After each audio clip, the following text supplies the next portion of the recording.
Tuan, Assalamualaikum. Selamat. Salam pagi-pagi. Okey. Hari ni kita nak buat test. Lepas malam kita test sensor ni, ada satu klien rumah klien kita peti ais dia rosak. Dan ni nama dia defrost sensor. So kat sini saya ada berapa ni? 1 2 4 6 3 pair of defrost sensor lah, defrost sensor. Okey, yang ni dalam peti ais. Okey, bagi peti ais yang ada masalah, bila sampai satu masa sejuk, atas kurang terasa dan bawah sampai tak rasa langsung.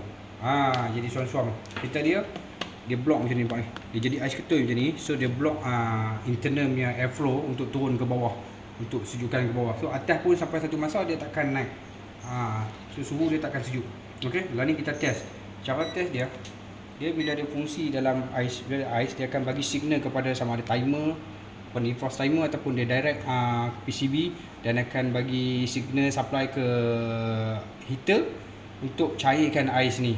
So automatically kipas yang pusing tu dia akan agihkan suhu angin sejuk ke semua bahagian atas dan bahagian bawah.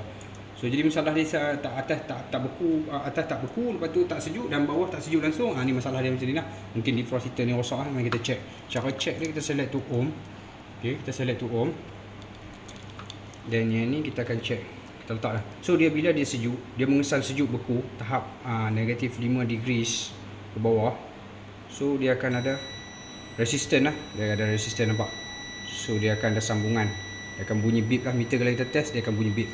Okey, ni satu. Ni makna kata defrost sensor ni berfungsi dengan baik. Yang ni pula kita test salah satu lagi. Kita ada lagi sebiji.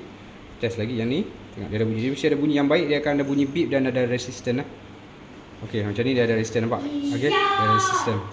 Okey, yang lagi satu juga kita test. Kita nak cari yang mana rosak saja. Okey, lagi satu. Macam ni kita test ni Okey, tuan-tuan, ni tak ada bunyi beep dan tak ada bacaan apa. So ni maksud dia OL lah, open loop. So dia dalam keadaan rosak. So bila sensor ni rosak, peti ais akan beku tanpa ada cut off compressor. So dia akan sentiasa supply sejukan, proses sejukan, dan akan menyebabkan block. Ais ni akan block semua saliran udara sejuk untuk circulation atas dan juga bawah. So atas dia takkan beku dan semakin lama dia takkan sejuk, dan bawah dia semakin tak sejuk langsung. Inilah masalah peti ais sebab dia tak.